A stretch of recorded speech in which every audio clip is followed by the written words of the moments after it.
Hello! Salut à tous, est-ce que vous allez bien? Salut Quax, est-ce que vous m'entendez bien? Toujours cette petite crainte pour au début des lives. Coucou, j'adore, excellente ta blague. Un jour, je serai le premier sur le chat avant Wisebot Quax. Mais alors, petit tips, Quax, si tu veux être le premier, il faut que tu te connectes à 11h25. En général, c'est à ce moment-là que je mets le panneau. Donc peut-être que si tu arrives à 11h24, 11h25, tu arriveras à faire le premier avant le Wisebot, effectivement. Salut Marie, trop contente que vous soyez là. Coucou, ah, je suis contente de vous retrouver. Est-ce qu'il y a des gens sur LinkedIn? Hop, je sais pas, mais en tout cas, n'hésitez pas à me faire un coucou dans les commentaires et surtout à nous rejoindre sur la chaîne Flair Agency Twitch pour que vos petits messages et vos questions apparaissent dans le chat. C'est quand même plus sympa. Pour ceux qui me connaissent pas, moi, je suis... Alors, excusez-moi, je me fixe là parce que je me rends compte que j'arrête pas de gigoter. Je tournicote sur ma chaise, c'est pas possible. Hop, voilà. Marilou, on souffle, on se pose. J'ai des petits soucis de gigotage sur les chaises, moi, en ce moment. Salut, merci Léa de remettre le lien de la chaîne Twitch. Salut Jérôme sur LinkedIn.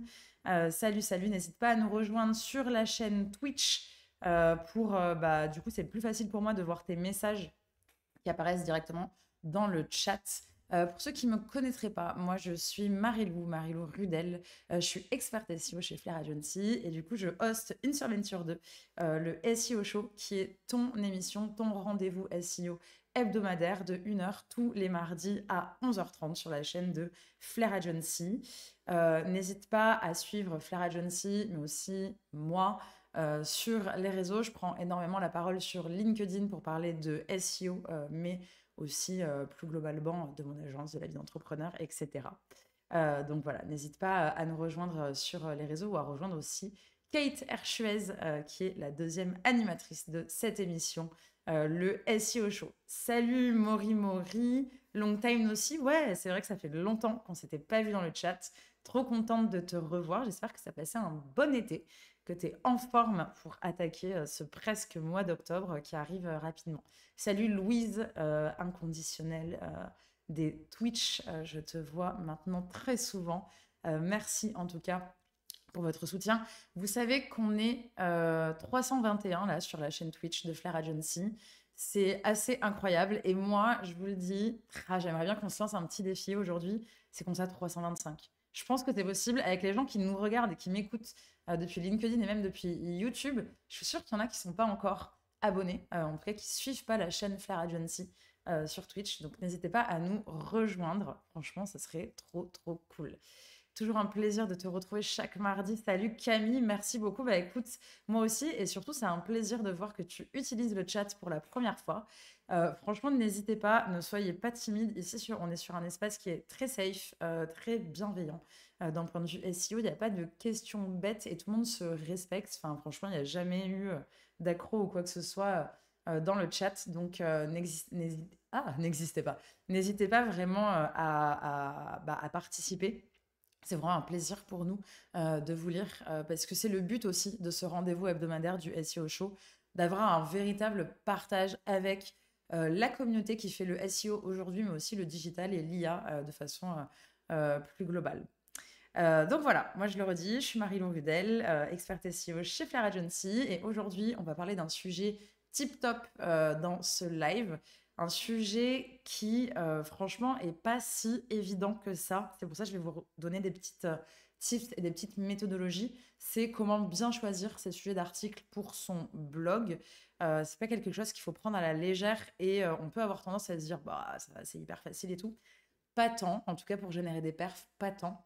Donc ça sera vraiment le sujet de ce Zoom SEO, donc la troisième partie de ce live. Mais avant, nous allons bien entendu répondre à quelques questions SEO avec la clinique du SEO. Mais aussi, je vais vous partager deux actus qui m'ont marqué moi cette semaine dans le monde du SEO. Parce que pour les petits nouveaux, le SEO Show, c'est une émission hebdomadaire avec trois sections. La veille, l'observatoire SEO, la clinique du SEO, où tu peux déposer tes questions de façon anonyme et je viens y répondre pendant cette section, et un Zoom SEO sur un sujet spécifique qu'on vient de décortiquer ensemble. Mais bon, je me dis, trêve de blabla, on démarre et c'est parti. Jingle.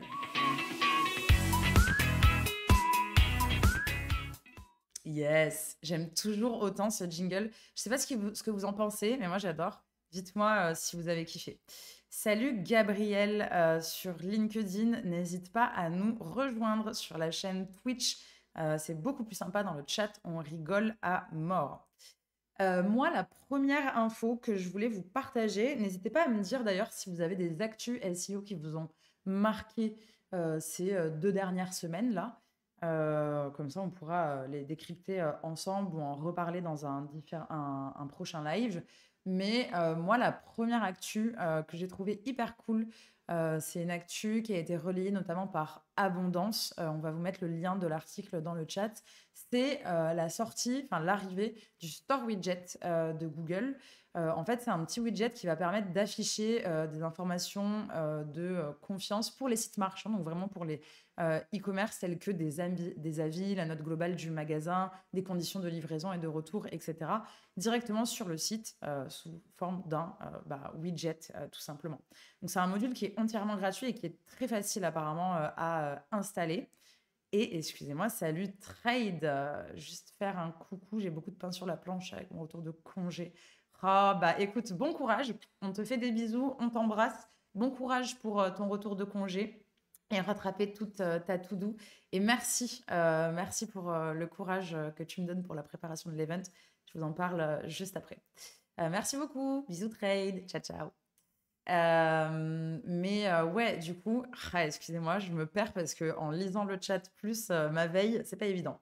Donc du coup, je voulais vous parler de ce module. Donc il y a un petit module qui est à intégrer sur les sites marchands, évidemment. Et c'est un module qui va vous permettre d'afficher des informations qui sont déjà disponibles, si vous en avez un, normalement oui, j'espère, dans le Google Merchant Center, donc qui est utilisé notamment pour avoir les résultats de type shopping en ads ou en organique. Et ça vient renforcer la crédibilité de ta boutique, en fait, tout simplement. Je trouve que c'est un peu un module qui va en continuité dans les critères HIT, mais vraiment spécial e-commerce. Et ce qu'il faut savoir, c'est qu'il y a 3 niveaux de widgets qui existent aujourd'hui et qui seront disponibles selon un petit peu la note de site marchand que Google t'a attribuée. Donc, je vous laisserai aller consulter le lien de l'article qu'on vous a mis dans le chat pour aller voir ça plus en détail. Mais en gros, il y a le module quand tu es un top quality merchant, enfin e-commerce quoi. Quand tu es un store rating, store rating ou générique. Voilà, c'est des noms un peu bizarres, mais je vous laisserai aller consulter ça. Et ce qui est hyper intéressant, c'est que en fait, ce module-là, ils ont fait une étude Google et ça augmente les ventes de 8% dans les 90 jours suivant l'installation. Donc tous les e-commerce qui ont des petits problèmes de conversion, alors bien sûr, il y a d'autres analyses à faire, hein, c'est pas juste l'installation d'un widget qui va vous faire juste exploser vos ventes si vous avez déjà des problèmes CRO sur le site. Mais pour le coup, voilà, je vous conseille de le mettre en place et de le tester et de nous tenir au courant aussi des résultats. Nous, c'est quelque chose qu'on va surveiller de très près chez nos clients e-commerce à l'agence. Donc, je le répète, ça s'appelle le Store Widget de Google. Vous avez toute la doc un peu plus détaillée sur l'article Abondance et surtout, vous avez le lien de la doc Google qui présente ce nouveau widget. Donc, le but, c'est vraiment d'afficher des signaux de confiance. Et merci Fleur Agency de nous remettre ce lien. C'est très, très cool. Hop, je fais un petit tour sur LinkedIn, voir s'il y a d'autres personnes. En tout cas, n'hésitez pas à nous rejoindre et à follow la chaîne de Flair Agency sur Twitch. Ça me fera extrêmement plaisir. C'est quelque chose qui nous encourage énormément.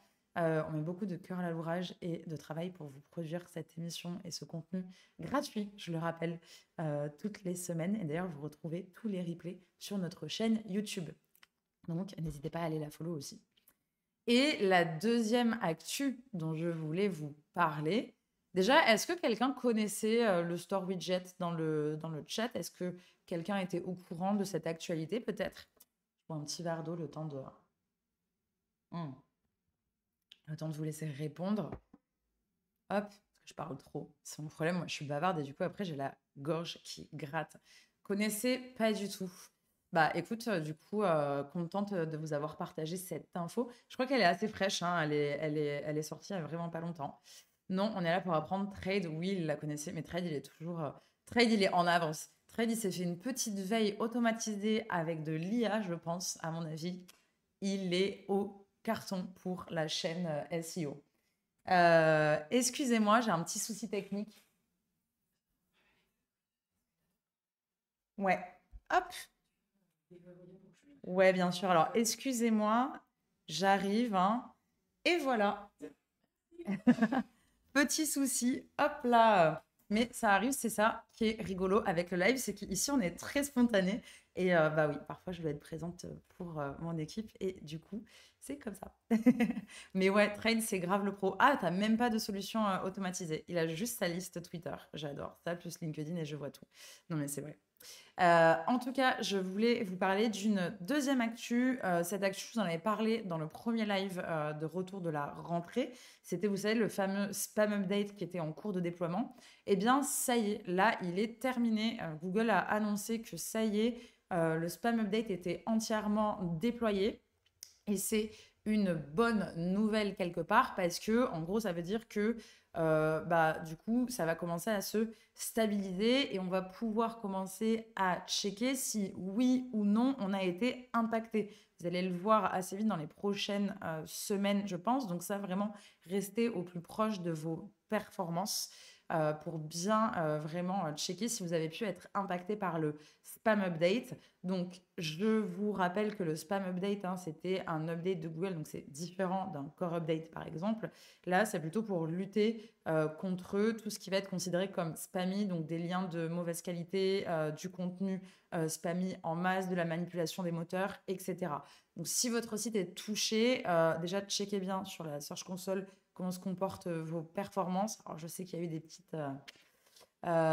petites choses pas très très stables là sur la Search Console sur les derniers jours. C'est pour ça que ne paniquez pas tout de suite. Mais voilà, ça y est, c'est vraiment terminé. Donc là, vous allez pouvoir voir si bah, vous avez eu une pénalité ou pas. J'espère pour vous que non. Si vous faisiez du SEO correctement, il y a quand même peu de chance. Après, voilà, si vous avez un site qui est là depuis de nombreuses années et que bah, voilà, il y a plusieurs personnes qui sont passées dessus, ou je sais pas, hein, que vous avez eu des grosses attaques, cyberattaques de liens, etc. Peut-être qu'il va y avoir un impact. Mais voilà, c'est enfin terminé. Les SEO peuvent souffler. Tranquille. Donc pareil, Flair Agency, on vous a mis le lien de la petite, de la petite news pour que vous alliez consulter l'info. Pour le coup, c'est un article en anglais. Donc là, vous êtes bien content que je vous fasse comment ça s'appelle le petit résumé. Hop là. Et sinon, je voulais aussi vous dire que Kate, la dernière fois, vous avez parlé de deux news et notamment une news qui agite beaucoup de SEO. Vous avez forcément dû la voir. Est-ce que vous allez deviner de quelle news je parle? Je sais pas. Je pense que Trade, oui, parce que si tu es sur LinkedIn et que si tu es à fond sur la veille, tu le sais. On en a parlé la semaine dernière. Donc, on va vous remettre, Flair Agency, on va vous remettre le lien du replay du live de la semaine dernière.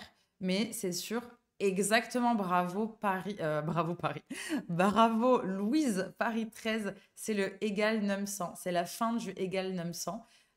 Donc voilà, Flair Agency peut vous donner, enfin, on vient de vous donner le lien du replay. Bravo Mori Mori, effectivement, t'as bien deviné ma petite devinette du jour. Donc, Kate vous a décrypté cette actu la semaine dernière dans le live. Vous avez juste à cliquer sur le lien si vous l'avez loupé. Vous verrez, tout est chapitré en plus, donc vous pouvez la retrouver de façon très, très rapide. Bravo aux gagnants. Je n'ai pas de cadeau à vous donner, mais bon, c'est pas grave. Bravo quand même aux gagnants. Et elle vous avait fait tout un focus aussi sur la veille sur les URL canoniques qui était hyper intéressant. C'est un concept qui est pas toujours très bien maîtrisé, donc c'est bien de se faire une petite piqûre de rappel. Donc vraiment, n'hésitez pas à aller bah, regarder ce replay, quoi, tout simplement. Parce que bah, c'est toujours cool hein, de se refaire une petite fraîcheur d'actu sur le SEO. Avant qu'on passe à la prochaine partie, que je réponde donc aux questions de la clinique du SEO, je voulais vous parler d'un événement qui... Oula, excusez-moi, je me suis trompée de... Hop là, d'un événement assez incontournable, qui est l'événement qu'on organise, l'apéro SEO et IA parisien, entièrement gratuit, qui se déroulera le 1er octobre. C'est l'événement auquel faisait référence Trade tout à l'heure dans le chat. Je ne sais pas si vous êtes au courant, si vous n'êtes pas au courant, mais que faites-vous? Donc voilà, Flair Agency organise cet événement aux côtés de Flow Media et surtout on remercie très chaleureusement nos partenaires Paper Club, GetFluence et Abondance qui nous soutiennent sur cette première édition, parce que oui, c'est une première édition, mercredi 1er octobre.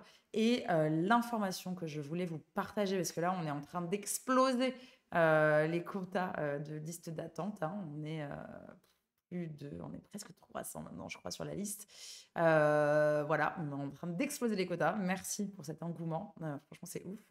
Mais ce que je voulais vous dire, c'est que cet événement, c'est pas un événement uniquement pour les Parisiens, parce qu'en fait, l'event, il sera entièrement retransmis sur cette chaîne Twitch, sur la chaîne Twitch de Flair Agency. Et pendant cet event, vous avez tout un cycle de conférences avec un gros focus sur le SEO et l'IA. Vous avez une conférence par Kate et moi-même. Le thème, c'est le SEO est-il mort? Ah oui, on l'entend partout. On va venir répondre à cette question. Vous avez les chroniques aussi de Charlie et Louison, deux experts et expertes SEO du feu de Dieu qui bossent chez Flair Agency et qui prennent souvent la parole aussi sur LinkedIn. Et vous allez avoir une table ronde SEO et IA avec Grégory Perrin, qui est fondateur d'Okara, Delphine Binet, qui est Head of SEO chez BFM RMC, et Thomas Casier, Head of SEO chez Meilleur Taux. Donc 3 secteurs d'activité très différents, les médias, l'e-com, bijoux, et un site sur Money Your Life avec Meilleur Taux, qui vont vous parler de leurs enjeux face à l'IA et comment ils s'adaptent. Donc ça, j'ai trop hâte de cette table ronde et je suis hyper fière de pouvoir réunir aussi des profils aussi divers, des profils aussi divers dans cet event. Donc voilà, n'hésitez pas à vous abonner à la chaîne Twitch, à follow la chaîne Twitch, comme ça vous aurez l'alerte. Vous avez aussi un event qui a été créé sur LinkedIn pour ne pas oublier si vous avez besoin d'un rappel. Et évidemment, vous pouvez aussi vous inscrire, c'est vraiment les dernières places si vous souhaitez nous rejoindre en physique. Parce que bah oui, sur Twitch, il n'y aura pas le côté apéro, hein, ça c'est dommage. Nous, on a prévu tout un apéro, guinguette, producteur, charcuterie, fromage, vin, soft. Voilà, on a pensé à tout le monde. Donc, on vous a mis le lien d'inscription pour les dernières places. Et je fais passer un petit message. Si jamais il y a certaines personnes d'entre vous qui s'étaient inscrits et qui ne peuvent pas venir finalement, c'est pas grave, c'est OK. Mais s'il vous plaît, allez vous désinscrire. C'est hyper important pour nous de combattre l'effet no-show pour avoir la jauge la plus précise possible, notamment pour savoir s'il faut recommander des quantités de nourriture ou pas, etc. Donc voilà, c'est hyper important. Pour vous désinscrire, c'est hyper simple. Vous cliquez sur le lien qu'on vous a donné, vous vous connectez à votre espace et vous verrez sur la page de l'événement, il y a un encart un peu d'inscription avec un petit lien se désinscrire, un peu discret, il faut le voir. Mais voilà, si jamais voilà, vous ne pouvez pas le faire, vous ne pouvez pas venir, pensez à vous désinscrire s'il vous plaît. Et surtout, pensez à le regarder en live sur Twitch, j'insiste. Et j'insiste aussi pour vous, les gens qui sont sur LinkedIn, n'hésitez pas. En tout cas, je vous propose de passer maintenant à la fameuse clinique du SEO.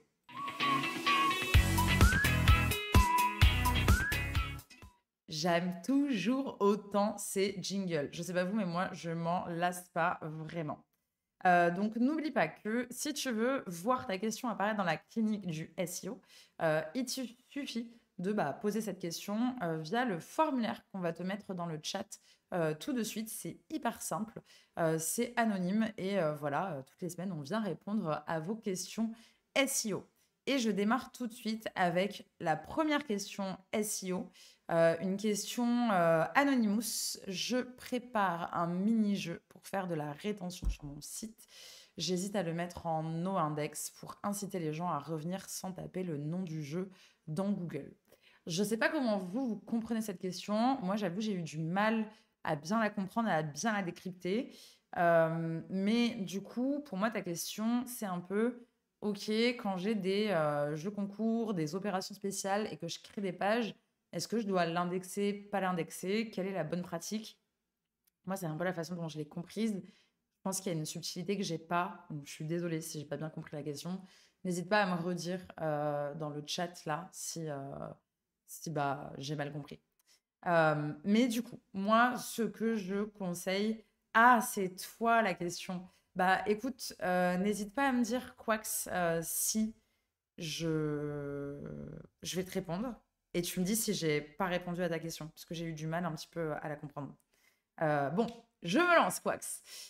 Du coup, moi, ce que je conseille toujours pour les pages de type un petit peu jeu concours, opération spéciale. Donc, une page qui n'est pas vouée à rester visible vraiment sur le site, votre site tout le temps, parce que c'est un événement très limité dans le temps. Évidemment, la bonne stratégie, encore une fois pour moi, c'est pour l'instant, vous la sortez cette page, vous allez l'indexer et la manier à votre menu.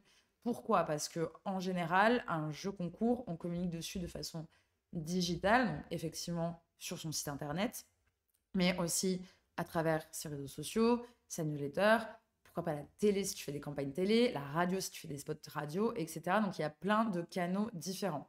Et le but aussi d'un jeu concours en SEO, bah, c'est qu'en fait, forcément, si tu communiques dessus, sur d'autres canaux, les gens vont venir taper normalement le nom de ta marque plus le nom de ton jeu ou jeu concours ou peu importe le nom de ton opération dans Google pour venir te retrouver. Donc si ta page n'est pas indexée, bah forcément il va y avoir un quack, sans faire de mauvais jeu de mots, quacks.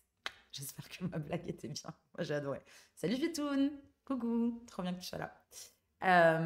Donc ça c'est une première partie de réponse. C'est évidemment vous indexez cette page. Et en fait, l'avantage de créer ce type d'opération, c'est que, en plus, si vous communiquez à la téloche, à la radio, alors là, c'est le jackpot, c'est que ça va créer tout de suite des signaux très, très positifs pour Google parce que potentiellement, vous allez avoir des vagues de trafic, de temps passé sur votre site, donc des signaux utilisateurs assez positifs avec de l'engagement, parce que si c'est un jeu concours, en général, on remplit un formulaire, etc., sur votre site. Donc tout ça, ça ne peut qu'être bénéfique pour votre SEO au global. Donc c'est une très bonne pratique. Ensuite, effectivement, il y a un souci, c'est qu'est-ce qu'on fait de cette page? Oui, effectivement, une fois que le jeu est passé, tu peux la désindexer et tu peux la rendre orpheline. Moi, c'est mon conseil et c'est ce que je ferai. Par orpheline, c'est, j'entends, la démailler du menu. Mais attention, enfin, qu'il n'y ait plus de lien vers elle, entre guillemets. Euh, mais attention, si tu fais ça, il faut que tu penses à avoir une URL evergreen. Je m'explique. Je vois énormément de sites qui font beaucoup de jeux concours, beaucoup d'opérations spéciales et qui du coup ont des tonnes de pages orphelines parce que bah voilà, ils se sont servis de ces pages, ils les ont jamais supprimées, jamais redirigées, ils les gardent. Donc, en soi, c'est pas une très très bonne pratique parce que des pages orphelines qui en plus font plus de trafic, c'est pas un très très bon signal pour Google. Donc, moi, ma reco, entre guillemets, effectivement, c'est d'avoir l'URL la plus evergreen possible sans le nom de ton jeu concours, par exemple, juste jeu concours plus ta marque ou un truc comme ça, mais pas vraiment avec le nom précis. Et que cette page, tu vas pouvoir la réutiliser en fait d'année en année ou d'opération en opération. C'est exactement le même principe que le SEO marronnier. En fait, finalement, avec tes pages, par exemple, Black Friday. On a une page générique sans l'année dans l'URL qu'on vient remailler, etc. au menu. Et ensuite, quand on n'en a plus besoin, on vient la démailler, on la laisse orpheline. Voilà, donc ça, c'est ma Roco Quax. Donc, bien sûr, tu la laisses indexer. C'est important que les gens puissent tomber dessus depuis les moteurs de recherche. Si j'ai mal répondu à ta question parce que j'ai mal compris, n'hésite pas à me dire dans le chat. Hop, et voilà. N'hésitez pas à nous rejoindre aussi, ceux qui sont sur LinkedIn. En tout cas, merci pour ta question. Donc, je te laisse me dire et on pourra y revenir tout à l'heure, bien sûr, sans souci. Deuxième question de Cadix. Ouais, j'ai beaucoup aimé cette question parce que en plus, c'est des analyses auxquelles on se frotte assez souvent, auxquelles on doit se frotter assez souvent. Oh mince, j'ai mal répondu à ta question. Je la repose mieux la semaine prochaine. Bah ouais, mais n'hésite pas à me faire un MP ou même si tu veux me faire un vocal, il n'y a pas de souci. Désolée, je suis désolée. Mais bon, j'espère que ça t'a quand même apporté des éléments de réponse.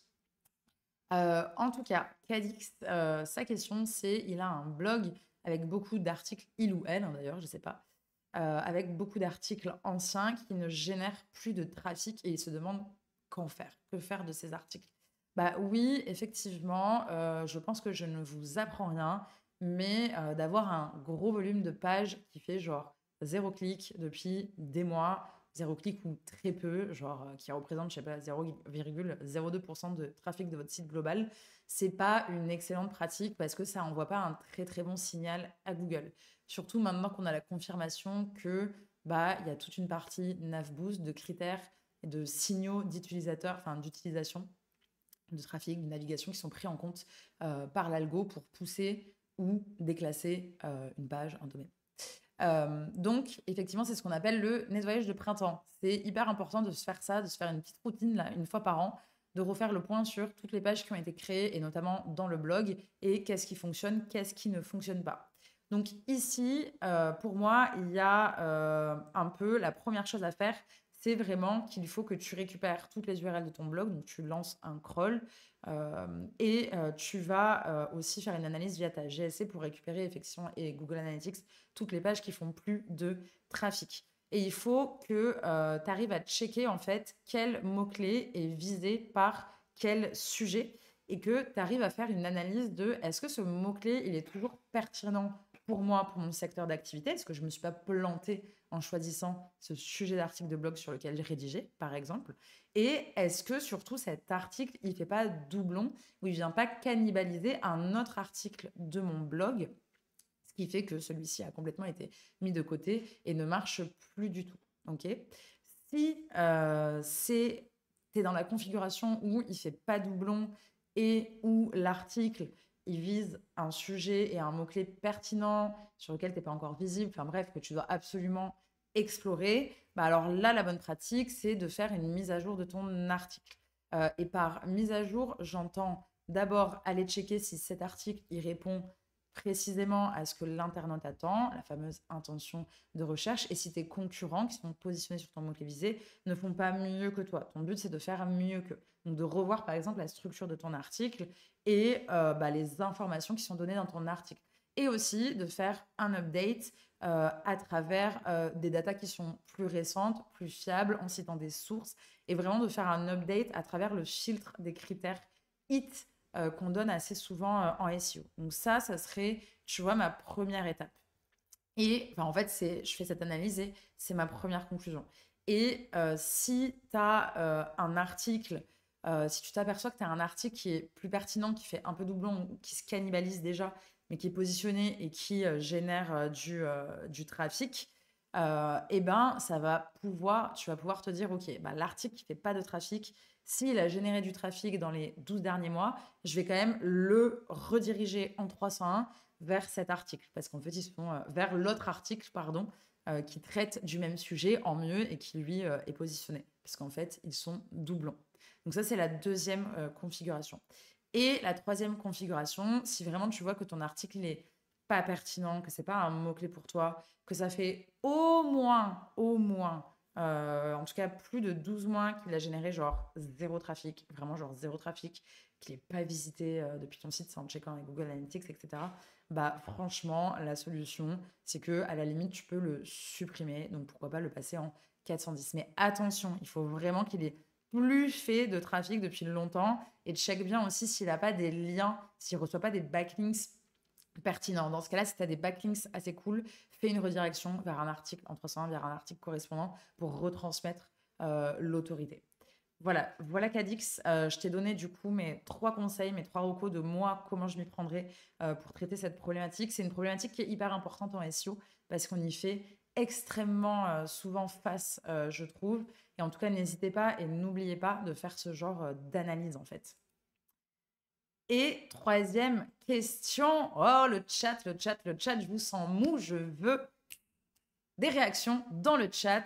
Balancez-moi des moon love, nos petits emojis. Pour les nouveaux qui ne savent pas, bah oui, quand vous suivez la chaîne, vous pouvez utiliser les emojis Flair Agency personnalisé. Voilà, donnez-moi de la force pour cette dernière question de la clinique du SEO. Yes! Merci Quax, merci Quax.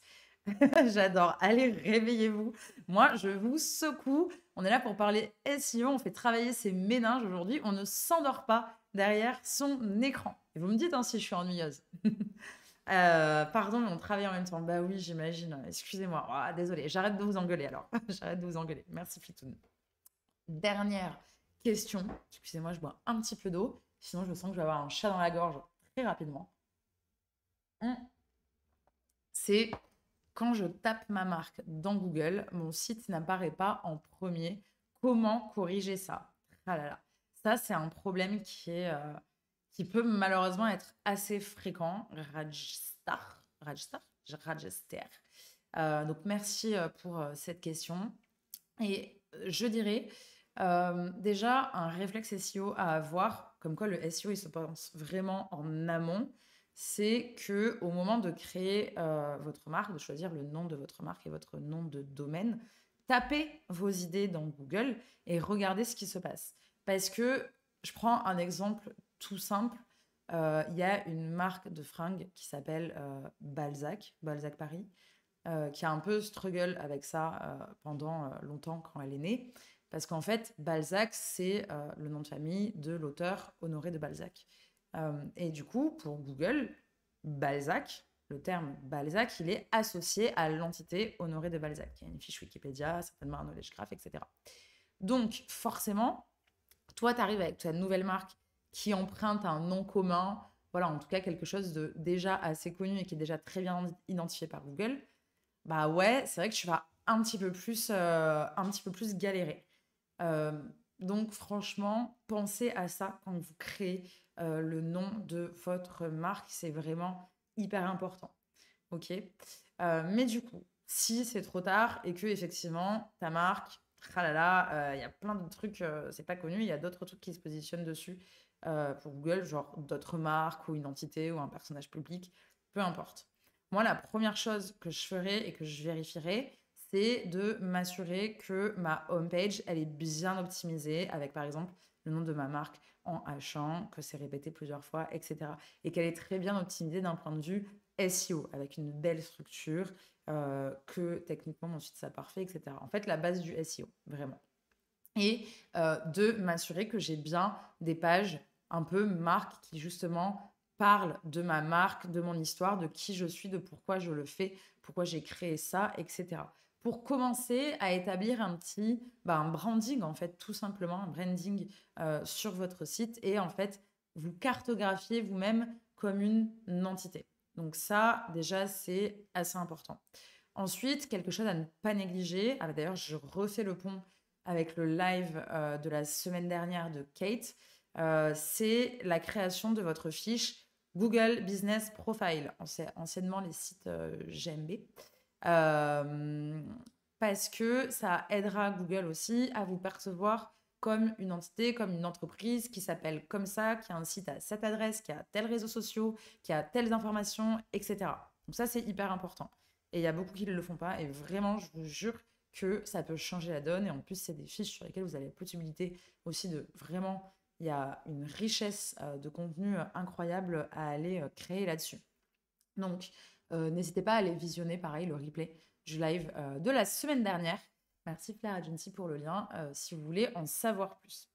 Autre tips, alors vous allez vous dire que c'est des conseils assez bateaux, mais souvent, en fait, c'est des choses qui vraiment, je vous jure, peuvent faire la différence quand on est dans ce cas de configuration. Autre tips qui est tout simple, c'est que sur tous vos titles, absolument tous vos titles, pour créer vraiment une cohérence et une identité de marque, la fin de vos titles, c'est votre nom de marque. Voilà, ça c'est hyper important. Peu importe, c'est pipe, nom de votre marque sur toutes vos pages. OK? Et ensuite, mon dernier conseil, non, c'est pas mon dernier conseil, c'est l'avant-dernier conseil, c'est de créer une véritable présence digitale sur toutes les plateformes, d'avoir une fiche Wikipédia, d'avoir des réseaux sociaux, d'être actif sur ces réseaux sociaux, d'avoir le lien de vos réseaux sociaux sur votre site web et inversement, ouais, d'avoir donc le lien de vos réseaux sociaux aussi sur votre j'ai pas la GBP, Google Business Profile, GBP, etc. Donc vraiment de créer un écosystème digital percutant, marquant. Ça, c'est hyper important pour que peu à peu, bah, vous puissiez ressortir et dépasser. Si c'est des sites très institutionnels qui sont devant vous, là, ça va être compliqué. Franchement, je vous le dis, ça va être chaud. Voilà, je sais pas, si vous avez pris le nom du gouvernement en tant que marque, c'est chaud. Ah oui, et le dernier conseil, c'est d'employer une campagne de netlinking, mais vraiment en mode un petit peu RP digital, avec des mentions de votre marque, des liens vers votre homepage. Pour l'instant, c'est votre page la plus puissante. Normalement, vous venez de sortir votre site quand vous vous rendez compte que vous ne ressortez pas sur votre marque. Donc voilà, campagne de netlinking où vous parlez de votre marque avec des mentions de marque, etc. N'hésitez pas aussi à mener des stratégies un petit peu sur les forums. Ouais, je sais, ça fait old school, mais franchement, ça peut marcher. Ah, j'ai une question. Tcha tcha tcha. Est-ce que la présence sur les IA, alors attendez, est-ce que la présence sur les IA influence la présence sur les moteurs de recherche ou c'est seulement l'inverse? Sinon, ça peut aider pour ce genre de cas. Non, alors pour moi, la présence sur les IA, elle va pas influencer le classement de Google. C'est pas un critère qui est pris en compte de si tu es beaucoup cité sur ChatGPT, tu vas augmenter tes positions. Et c'est plutôt l'inverse, mais pas l'inverse au sens auquel où on l'entend, c'est que ton IA pour choisir si elle va citer telle marque, tel concurrent, parler de ton contenu. Elle va aussi te baser sur ta notoriété déjà existante, sur ses propres connaissances qu'elle a déjà, elle, dans sa base de données, et savoir est-ce que tu es déjà une marque qui fait autorité et dont on parle tout le temps. C'est plutôt ça, son critère principal, si je dois résumer. Donc, il n'y a pas de corrélation entre je suis énorme, enfin, pas direct, tu vois, c'est pas parce que d'un coup ta marque va être vachement citée par les IA que tu vas être bien positionné dans Google. Et d'ailleurs, c'est pas parce que tu es très très très bien positionné dans Google que ta marque va être tout le temps top citation IA. Voilà. J'espère que je t'ai bien répondu, Chitoun. D'où la présence sur les forums. Mais oui, mais du coup, engager des présences de stratégie netlinking, RP, digital, forum, etc. Pour le coup, ça va avoir un impact sur ton SEO, sur les moteurs de recherche classiques, Google, mais aussi sur les nouveaux moteurs de recherche IA. Voilà. J'ai envie de vous parler de plein de trucs là-dessus, mais je ne veux pas spoil ma conférence, puisque c'est un peu le sujet de la conf qu'on fait avec Kate à notre event. Donc, Fitoun, je suis désolée, mais je ne veux pas trop te spoil. Je sais pas si tu seras là sur place à Paris ou sur Twitch, mais en tout cas, on va grave parler de ça. Merci beaucoup pour ta question. Ok, du coup, je pense que j'ai répondu aux 3 questions de la clinique. Merci beaucoup pour vos questions. Et ce que je vous propose, c'est que on passe du coup à cette 3e partie et que je vous donne mes tips, en tout cas vraiment ma méthodo pour choisir vos sujets de blog SEO. Jingle. Coucou, je suis de nouveau là. La folle du bus sort de ce corps. T'es pas de Paris, Fitoun. Mais oui, ouais, du coup, rejoins-nous sur Twitch. Ce sera vraiment un live. Il y aura un chat activé, etc. Enfin, vraiment, tu verras tout le cycle de conférence. Tu pourras. Enfin, il y aura le chat. Voilà. Donc, je ne peux que t'inciter à participer à ce live Twitch mercredi 1er octobre pour le live qui commencera à partir de 18h45. On va redonner toutes les infos sur les réseaux sociaux là, donc restez à l'affût. Mais qu'est-ce que je voulais vous dire? Oui, bah ça y est, on est sur le Zoom SEO. Donc mon sujet, c'est que j'ai décidé d'aborder, c'est comment choisir vos sujets SEO. C'était le point de départ de toute stratégie éditoriale SEO quand on a un blog, en tout cas un espace éditorial. Et c'est pas un sujet si facile et on peut facilement se planter, notamment quand on débute en SEO, quand on est junior, si on ne prend en compte que finalement une liste de mots-clés ou juste si on brainstorm un peu parce qu'on croit bien connaître le secteur d'activité. N'oubliez pas que le but du SEO, c'est d'être visible sur des mots-clés, donc ça doit être le point de départ de votre stratégie. L'identification de ces mots-clés pertinent et stratégique. Ok? Donc ça, vraiment, c'est le premier point dont je voulais vous parler, l'identification des mots-clés. Donc pour ça, vous allez devoir récupérer tous les mots-clés qui sont tapés autour d'un secteur d'activité et récupérer le volume de recherche de ces mots-clés et la saisonnalité de ces mots-clés. J'en reparlerai un petit peu plus tard, mais c'est deux datas qui vont être assez importantes pour que vous puissiez en fait tout simplement bien choisir et prioriser aussi le choix de ces fameux sujets de blog parce que prioriser, c'est hyper important.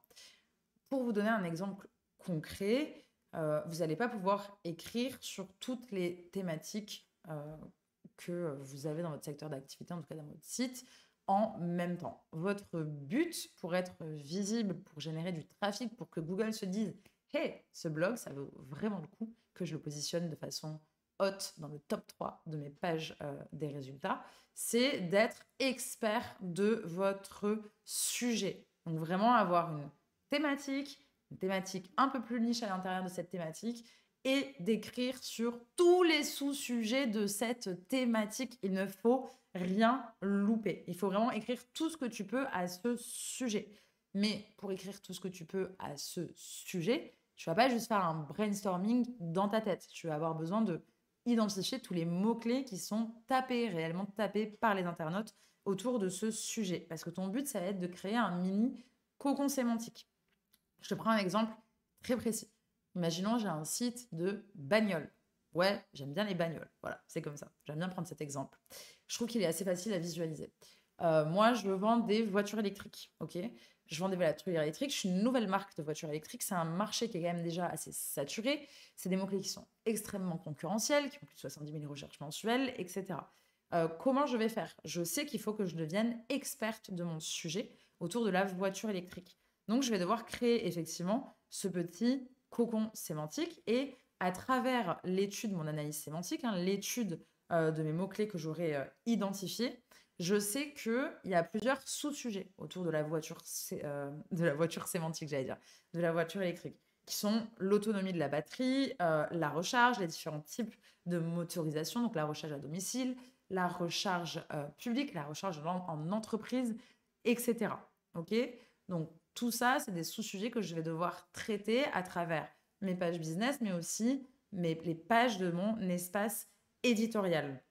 Donc ça, vous avez compris, le but, c'est vraiment de montrer à Google que vous êtes hyper expert de ce sujet et de couvrir tout ce sujet dans son entièreté. Salut, Kalidor. Coucou, ça fait longtemps que je t'avais pas vu. C'est cool de venir.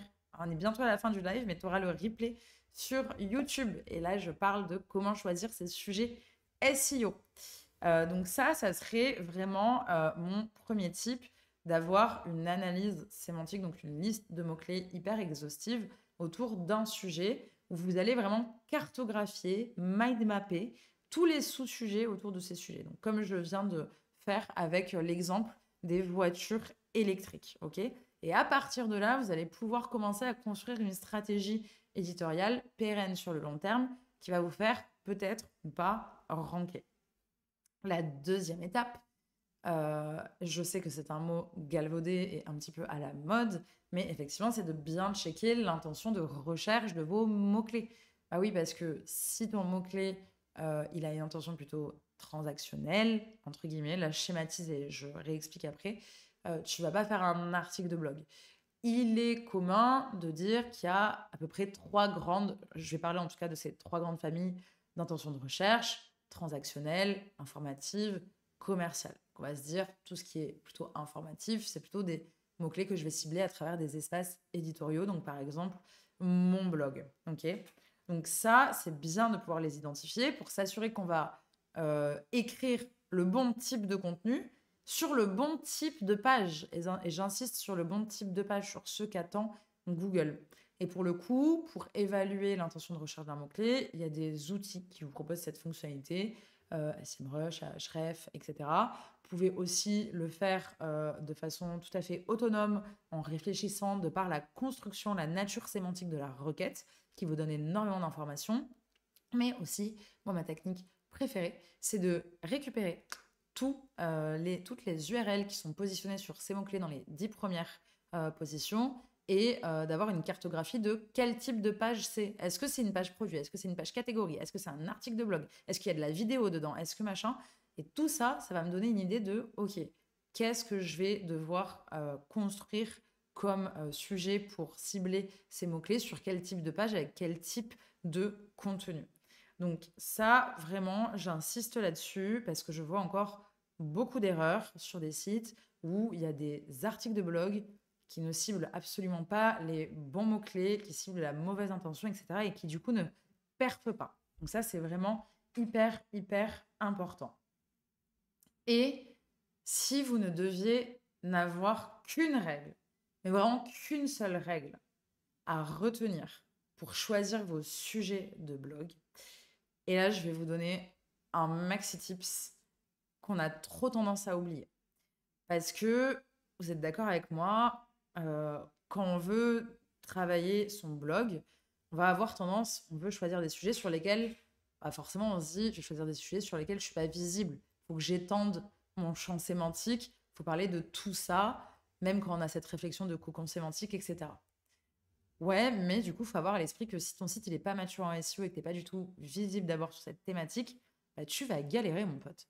Tu vas galérer à avoir du trafic, à obtenir des résultats, en tout cas assez rapidement. Et ce qui donne la niaque en SEO de continuer, c'est d'avoir des résultats qui sont quand même assez rapides et pas de devoir attendre 12 mois avant de commencer à avoir quelques clics sur tes articles de blog. Voilà, donc ça, la règle que je vous cite, c'est mise sur tes forces SEO. Ça, c'est le vrai quick win de ta stratégie éditoriale. Mise sur tes forces SEO, c'est-à-dire repère une thématique de mots-clés sur lesquels tu es déjà un petit peu visible, minimum sur les 3 premières pages. Tu vois, je te demande même pas d'être visible sur ton top 3 ou ton top 5, mais déjà minimum une thématique sur laquelle tu es déjà visible. Ça veut dire que Google, il te considère quand même déjà un petit peu comme assez expert pour être indexé assez haut dans les résultats de recherche, donc la première ou la deuxième page de résultats, et que du coup, voilà, tu as une bille sur laquelle miser pour renforcer justement cette visibilité en allant choper des déclinaisons, des mots-clés connexes, etc. Donc vraiment, mise sur tes forces SEO. Donc pour identifier des forces SEO, tu utilises ton outil de suivi préféré, tu peux aller sur la GSC, tu peux aller sur SEMrush, sur Ahref, utiliser Autorisas, peu importe. SEO et résultats rapides, c'est compatible ça. Bah oui, Fitoun, écoute, franchement, c'est compatible. Et justement, je te jure que si tu fais cette technique de miser sur ces forces SEO, je te donne un exemple très concret d'un client qu'on accompagne dans le domaine de la santé. On avait identifié un sujet très spécifique sur lequel il y avait déjà un petit peu de visibilité. C'était toutes les problématiques autour du ventre gonflé. Et du coup, on s'est attelé, on s'est accroché comme un rocher sauvage là à ce petit brin de visibilité parce qu'il n'y en avait aucune autre sur le site. Tu vois, mais on s'y est attelé et on a décliné tous les sujets possibles et inimaginaux de blog autour de cette thématique du ventre gonflé. Je te jure que dans le mois où le premier article est sorti, les perfs ont explosé. Mais vraiment explosé. Oh, salut Flo89. Merci pour ce nouveau follow. On t'embrasse. Merci beaucoup. Fais-moi un coucou dans le chat. Dis-moi d'où tu viens, qui es-tu, que fais-tu, comment nous as-tu identifié. Ouais, on s'accroche à un rocher, comme à un rocher, exactement, Clara Gentil. Franchement, c'est ça dans la tempête. Et je te jure, Fitoun, qu'en utilisant ce tips que je viens de te donner, ce qu'on appelle un quick win SEO, tu vas pouvoir avoir des résultats beaucoup plus rapidement que si tu pars d'une thématique sur laquelle tu n'es pas du tout visible, genre tu es au fin fond du fin fond des pages de résultats Google, là, là, tu vas galérer pour remonter. Je te dis pas de ne pas l'explorer, mais c'est peut-être pas ta priorité. D'abord, priorise là où tu as déjà un peu de visibilité pour commencer à engager des signaux positifs, ramener du trafic, de la visibilité. Ça fait du bien à l'ego, ça fait du bien à moral, ça fait du bien à Google pour qu'il te pousse. Et après, dans des temps 2, dans des temps 3, tu viens travailler tes sujets sur de la visibilité où tu sais que ça va être beaucoup plus lointain. Et là où effectivement, tu peux ne pas avoir de résultats les 6 premiers mois suivant l'article. Salut Flo, j'étais sur LinkedIn et je viens de m'inscrire sur Twitch pour vous suivre. Super, merci beaucoup. Merci, c'est cool de savoir que du coup, le contenu te plaît. C'est canon. Donc, j'en profite hein, pour ceux qui sont encore sur LinkedIn. N'hésitez pas à me rejoindre sur Twitch. Si vous avez des questions, rejoignez-nous sur Twitch. C'est hyper facile, ça prend 1 minute, n'est-ce pas Flo, de s'inscrire sur Twitch. Et vous pouvez poser directement vos questions dans le chat. Donc ça, c'est vraiment le quick win que je voulais vous donner. Donc accrochez-vous à une thématique sur laquelle vous êtes déjà un petit peu visible. Je vous jure qu'il y en a toujours une. Il y en a toujours une. Il faut gratter, il faut creuser. Mais il y en a toujours une à laquelle vous pouvez vous raccrocher un petit peu. Quatrième tips. Enfin, je dis quatrième, je ne sais plus trop où j'en suis. Mais on va dire quatrième tips. Comment on fait pour trouver de nouvelles idées de contenu? Je sais pas, vous, si vous avez dans le chat des petites astuces, mais en tout cas, moi, j'en ai à vous donner. Et je pense que la première astuce, au-delà de bien étudier sa liste de mots-clés, ses intentions de recherche, etc., de bien avoir une analyse sémantique hyper complexe, les synonymes, les mots-clés connexes, les sous-thématiques, etc. Ça, c'est vraiment la base, hein, c'est la structure de votre calendrier édito, entre guillemets. C'est ce qui va vous permettre d'aller tricoter des sujets autour de ces mots-clés. C'est ne pas oublier les mots-clés sous forme de questions que vous allez pouvoir récupérer directement dans vos outils préférés de recherche de mots-clés, mais aussi par exemple en allant scraper et récupérer les PAA qui sont déclenchés par certains mots-clés qui peuvent être avec une intention par exemple transactionnelle, qui vont quand même déclencher des PAA. Et ça, on va pouvoir les exploiter pour travailler de l'espace éditorial à travers de la FAQ ou des articles dédiés qui viennent répondre à cette question. Donc ça, c'est vraiment une mine d'or. Et moi, le truc que j'adore, c'est l'espionnage de la concurrence. Vous allez choper vos concurrents, là, vos 2-3 concurrents, vraiment vos top concurrents, qui sont dans votre secteur d'activité, qui vous embêtent et qui ont des parts de marché que vous voulez piquer. Vous balancez l'URL du domaine de ce concurrent dans SEMrush, par exemple. Désolée, je parle beaucoup d'SEMrush, mais c'est vrai que c'est l'outil que j'utilise et qu'on utilise à l'agence au quotidien. Et vous allez pouvoir espionner les concurrents. Donc pour ça, vous allez aller voir, vous savez, dans les pages les plus populaires. Vous pouvez même faire des filtres sur un répertoire spécifique qui vous intéresse. Donc ça, quand le site est bien catégorisé, en plus, c'est top. Et vous allez pouvoir récupérer les pages qui génèrent le plus de trafic et les mots-clés sur lesquels sont positionnées des pages. Et je vous jure que ça peut vous donner de sacrées belles idées pour votre stratégie éditoriale de ok, visiblement, ça marche du feu de Dieu. Donc, moi aussi, il faut que j'écrive sur ce sujet. Et après, le but, c'est de faire mieux que le concurrent, évidemment, pour se positionner. Et un tips que j'aime beaucoup donner, qui marche très, très bien en B2B, qui peut aussi marcher en vrai en B2C. Ça dépend des secteurs, je pense, et de comment se construit votre business, si vous avez un SAV, etc. Mais justement, c'est d'aller parler aux sales. En fait, les sales, ils sont au plus proche de votre produit et de vos retours utilisateurs.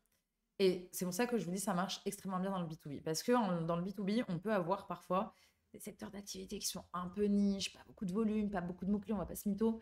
Donc, parlez aux sales et je vous jure que ça peut faire la différence et ça peut vous donner plein d'idées de contenu à créer parce que vous allez répondre directement en fait à des pain points utilisateurs. Voilà, donc ça, n'hésitez pas à aller parler aux sales de votre team marketing pour vous donner des idées de contenu, bien sûr, à recouper avec un mot-clé à cibler parce que une page, un mot-clé ciblé, un sujet de contenu doit cibler un mot-clé principal et des mots-clés connexes. Voilà. Hop, Bouh, les vilains concurrents, c'est fou, on les aime, ils nous poussent vers le haut. Mais exactement, je suis d'accord avec cet état d'esprit, Fitoun. Un concurrent qui fait mieux que toi, ouais, c'est chiant pour ton business, mais ça te pousse vers le haut parce que justement, tu vas te creuser le cerveau pour faire encore mieux. Tu vas espionner sa stratégie. C'est pas pour copier-coller sa stratégie, c'est juste pour faire encore mieux que lui. Et je pense que j'aimerais conclure ce Zoom SEO. Déjà, n'hésitez pas si vous avez des questions sur le sujet de comment on choisit bien ces sujets d'articles de blog. Mais ouais, je voulais conclure en vous citant quelques erreurs à éviter quand vous travaillez sur votre calendrier éditorial. Ouais, c'est ça, eux aussi, Fitoun, ils nous espionnent, les concurrents, t'as raison. Donc, pourquoi nous, on n'aurait pas le droit de le faire?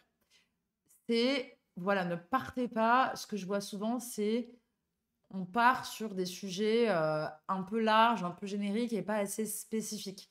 Je m'explique, qui du coup vont cibler des mots-clés potentiellement très concurrentiels, des très gros mots-clés, très concurrentiels, un peu trop larges.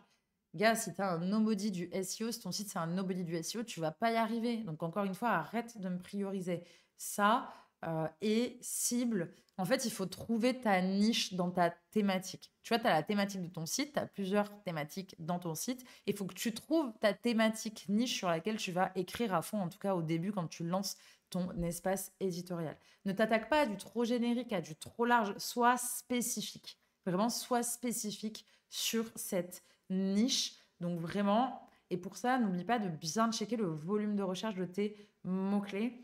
Tu peux, si tu veux, t'aider du keyword difficulty, etc. Mais en tout cas, de checker la concurrence, de voir qui est placé devant toi sur ce genre de mots-clés. Alors, attendez, j'ai une petite question. Par rapport à des thématiques type santé, est-ce que c'est pertinent de choisir des sujets d'articles mots-clés cibles qui sont pertinents à une entreprise spécifique, même s'il n'y a pas de volume, a priori, sur les outils? Ah, mais génial, Flo, parce que justement, tu viens anticiper l'erreur à éviter dont je voulais parler. Et en fait, il y a deux erreurs dans une erreur. Donc, il faut bien récupérer le volume de recherche de tes mots-clés, mais il ne faut pas forcément évincer les mots-clés qui n'ont pas de volume. Parce que déjà, le volume de recherche, c'est une estimation des outils, que ce soit Google Ads ou SEMrush ou Ahrefs, ça reste une estimation. Et dans des secteurs très spécifiques, comme la santé, enfin voilà, des choses assez niches, etc., il peut y avoir des recherches qui... Parce que quand un volume est à zéro, ça ne veut pas dire qu'il n'y a pas de recherche. Ça veut dire qu'il n'y a pas encore assez de recherche pour que ce soit pertinent de le calculer, si tu veux. Donc, ça ne veut pas dire qu'il n'est pas pertinent à traiter, surtout si tu es dans un secteur très très niche. Donc, on n'évince pas ces mots-clés, on les conserve et au contraire, c'est des choses qui peuvent rapporter en plus du trafic très qualifié, car très spécifique, très niché et qui peuvent même avoir des éléments de conversion beaucoup plus faciles derrière. Donc, on ne met pas de côté ces mots-clés à volume zéro.